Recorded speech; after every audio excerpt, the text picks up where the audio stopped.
I'm Stuart Shepard. This is Stoplight. You look thoughtful. Yeah, I'm just thinking back on all that's happened. Reminiscing is good. Yeah, I mean, here's a guy who goes to college, gets his law degree, gets elected as a senator from a large liberal state. He was a rapidly rising star. Then he runs for president, and he's advertised as someone who can undo all the problems of the previous administration. Hope and change for America.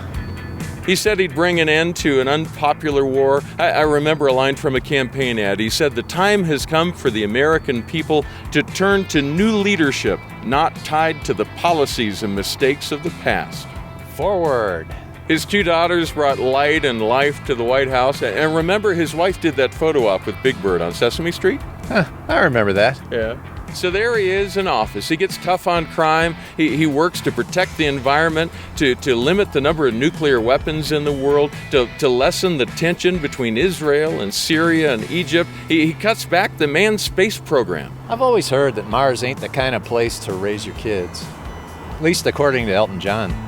But gas prices went higher and stayed higher. The oil-rich countries in the Middle East caused him all kinds of trouble. He printed lots of currency to try to keep the dollar stable. Under him, the IRS was a weapon that was turned on political opponents. And he was an expert at carefully wording his answers to probing questions. They're just making stuff up. Then the second term begins and the scandals begin. First, the vice president resigns. What? And then, in the end, the president resigns in disgrace. Resigns? Obama hasn't resigned. Obama? No, I'm talking about President Nixon. You know, Richard Milhouse Nixon? Dude, you are seriously messing with my head.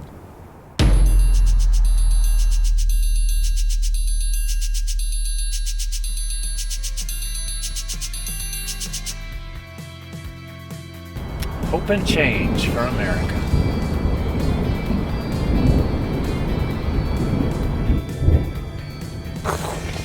How did you do that, Bruce?